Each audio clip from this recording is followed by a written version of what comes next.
പല പാരൻസും ചോദിക്കാറുണ്ട്, കുട്ടികൾക്ക് മസാജ് ചെയ്ത് കൊടുക്കുന്നതിന്റെ ഗുണം എന്താണ്, അത് ചെയ്യണോ?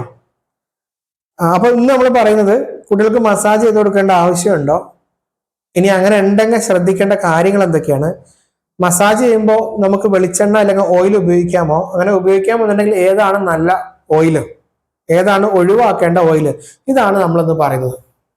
നമുക്കിന്ന് ഡയറക്റ്റ് വീഡിയോട്ട് കിടക്കാം. അതിന് മുമ്പ് ഈ പാരന്റിങ് ജേർണിയിൽ നിങ്ങൾക്ക് കൂടാൻ താല്പര്യം ഉണ്ടെങ്കിൽ സബ്സ്ക്രൈബ് ചെയ്ത് നോട്ടിഫിക്കേഷൻ ഓൺ ആക്കി വെച്ചോളൂ. നമുക്ക് ഈ പാരന്റിങ് ജേർണി ഒരുമിച്ച് നടത്താം. അപ്പം എന്താണ് ഈ മസാജിങ് അല്ലെങ്കിൽ മസാജിങ് ചെയ്യേണ്ട ആവശ്യമുണ്ടോ? ആദ്യം മനസ്സിലാക്കുക, കുട്ടികളെ സംബന്ധിച്ച് വളരെ ബെനിഫിറ്റ് ഉള്ള ഒരു കാര്യമാണ് മസാജ്. അവരുടെ മോട്ടോർ ഡെവലപ്മെന്റിനും ഒന്നിലധികം ബെനിഫിറ്റ്സ് ഉണ്ട്. മോട്ടോർ, കോഗ്നിറ്റീവ്, ഒരുപാട് ബെനിഫിറ്റ്സ് പറയുന്നുണ്ട്. ഇന്ത്യൻ അക്കാദമി ഓഫ് പീഡിയാട്രിക്സിന്റെ ഈ സ്കിൻ കെയർ ഗൈഡ് ലൈൻസിലൊക്കെ മസാജിനെ കുറിച്ച് മാത്രം പറയുന്നുണ്ട്. അത്ര ഇമ്പോർട്ടൻസ് ഉള്ള ഒരു കാര്യമാണ് ഈ ഓയിൽ മസാജ്. അപ്പം അങ്ങനെ അത് ബെനിഫിറ്റ് ഉള്ള കാര്യമാണെന്ന് നിങ്ങൾക്ക് മനസ്സിലായി. ഇനി ഏത് പ്രായം തൊട്ട് തുടങ്ങാം? അങ്ങനെ ഒന്നുമില്ല. ജനിച്ച കുഞ്ഞുങ്ങൾ അവരുടെ ആദ്യത്തെ 1-2 ദിവസം കഴിഞ്ഞ് അവർ കംഫർട്ടബിൾ ആയി, അവർ ഓക്കെ ആയി തുടങ്ങി ആ നിമിഷം തൊട്ട് തുടങ്ങാം. ഒരു പ്രത്യേക സമയമൊന്നുമില്ല. അത്രയും നേരത്തെ തുടങ്ങ് ഈ ഓയിൽ മസാജ് ചെയ്തു തുടങ്ങാം, ഈ മസാജ് ചെയ്തു തുടങ്ങാം. അപ്പം നിങ്ങൾ മസാജ് ചെയ്യുമ്പോൾ എങ്ങനെയാണ് ചെയ്യേണ്ടത്, അല്ലെങ്കിൽ ചെയ്യുമ്പോൾ ശ്രദ്ധിക്കേണ്ട കാര്യങ്ങൾ എന്തൊക്കെയാണ്? ഒന്നാമത്തെ കാര്യം, ഒരു കുഞ്ഞ് ഏറ്റവും ക്വയറ്റായി, ഹാപ്പിയായി, കരയാതെ ഇരിക്കുന്ന, വളരെ കാമായിരിക്കുന്ന സമയത്ത് വേണം മസാജ് ചെയ്യേണ്ടത്. ആ മസാജിങ് 10 തൊട്ട് 15 മിനിറ്റ് വരെ തുടരാം. എങ്ങനെ ചെയ്യേണ്ടത് എങ്ങനെയാണെന്ന് പറയുന്നതിന് മുമ്പ്, ചെയ്യുന്ന ആളുടെ കയ്യിലെ നഖം മുറിച്ചിരിക്കണം, കയ്യിൽ ഓർണമെന്റ്സ് പാടില്ല. എന്നിട്ട് മാത്രം, ഇത് രണ്ടും ഉറപ്പ് വരുത്തിന് മാത്രമാണ് കുഞ്ഞിനെ തൊടാൻ പാടുള്ളൂ മസാജിങ്ങിന് വേണ്ടി. എങ്ങനെ ചെയ്യാം?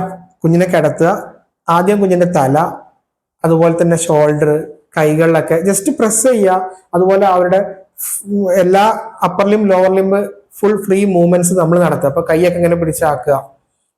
അതുപോലെ തന്നെ വളരെ ചെറിയ ജെന്റിൽ ആയിട്ടുള്ള മസാജുകൾ അപ്പർ ലിംബിലും ലോവർ ലിംബിലും അബ്ഡമനിലും. അതുപോലെ കാലൊക്കെ ഫുൾ ഫ്ലെക്സ് ചെയ്ത് എക്സ്റ്റെൻഡ് ചെയ്യുക, അതായത് മടക്കി നിർത്തുക. അതുപോലെ തന്നെ കാലിലും ഇതുപോലെ പ്രസ് ചെയ്ത് കൊടുക്കുക. അത് അത് എങ്ങനെ ആയിരിക്കണം? ഭയങ്കര സോഫ്റ്റ് അല്ല, ഭയങ്കര ഹാർഡല്ല, ഒരു മീഡിയം ലെവലിൽ കുഞ്ഞ് എൻജോയ് ചെയ്യുന്ന രീതിയിൽ വേണം ചെയ്യാൻ. അപ്പൊ എപ്പോഴും നിങ്ങൾ ചെയ്തുകൊണ്ടിരിക്കുമ്പോൾ നിങ്ങൾ ശ്രദ്ധിക്കേണ്ട കാര്യം, കുഞ്ഞിന്റെ ഫേസിലോട്ട് നോക്കണം. കുഞ്ഞത് എൻജോയ് ചെയ്യുന്നുണ്ടോ, കുഞ്ഞിന്റെ കംഫർട്ട് ലെവൽ എന്താണ്, കുഞ്ഞിന്റെ തന്നെ ഓക്കെ ആണോ, ഇത് നോക്കിയിട്ട് വേണം നിങ്ങൾ ചെയ്യാൻ. ഇങ്ങനെ ചെയ്യുന്ന സമയത്ത് ഒരു കാര്യം ശ്രദ്ധിക്കേണ്ടത്, നമ്മളെ പണ്ടത്തെ ആളുകളൊക്കെ പറയുന്ന തല ഉരുട്ടുക, അതുപോലെ കുഞ്ഞിന്റെ ബ്രസ്റ്റ് ഒക്കെ വലുതായിട്ടുണ്ടെങ്കിൽ അത് നിക്കി പിഴിയുക, ഇതൊന്നും മസാജിങ്ങിൽ പെടുന്ന കാര്യമല്ല. അത് ചെയ്യാൻ പാടില്ലാത്ത കാര്യമാണ്. അങ്ങനെ ചെയ്യേണ്ട ആവശ്യമില്ല. മനസ്സിലായല്ലോ?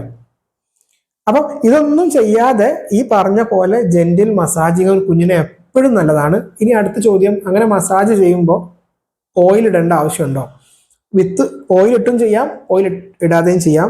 ഓയിൽ ചെയ്ത് മസാജിന് ചില ബെനിഫിറ്റ് ഉള്ളതായിട്ട് എയിംസ് പ്രോട്ടോകോൾ അടക്കമുള്ള പല പുസ്തകങ്ങളിലും പറയുന്നുണ്ട്.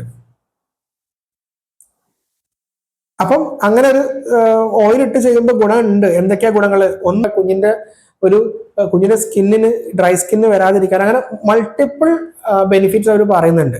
അപ്പൊ ഇനി അങ്ങനെ ഓയിൽ ഇട്ട് മസാജ് ചെയ്യാം എന്ന് പറയുമ്പോൾ നിങ്ങൾ അടുത്ത ചോദ്യം വരും, ഏതാണ് ബെസ്റ്റ് ഓയിൽ? മിക്ക റെഫറൻസുകളിലും പറയണത് കോക്കനട്ട് ഓയിലാണ്.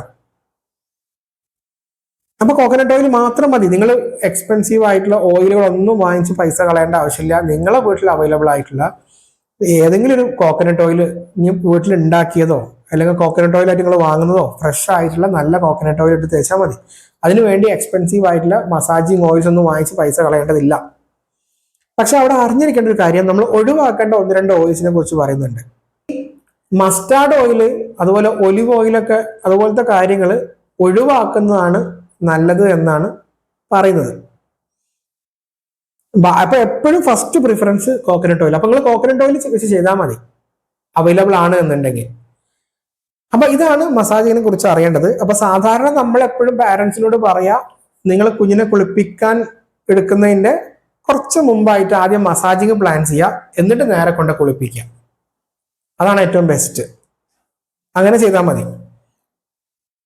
അപ്പം ഈ മസാജിങ് എപ്പോഴും കുഞ്ഞിന് ചെയ്യേണ്ടതാണ്. അത് ഏത് പ്രായം വരെ എന്നൊന്നുമില്ല.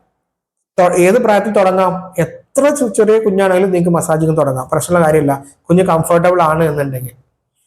അപ്പൊ ഇതൊക്കെയാണ് മസാജിനെ കുറിച്ച് അറിഞ്ഞിരിക്കേണ്ടത്. സംശയങ്ങൾ ഉണ്ടെങ്കിൽ ചോദിക്കാം. അടുത്ത ടോപ്പിക്കുമായി നമുക്ക് അടുത്ത വീഡിയോയിൽ കാണാം. അപ്പോൾ ഹാപ്പി പാരന്റിങ്.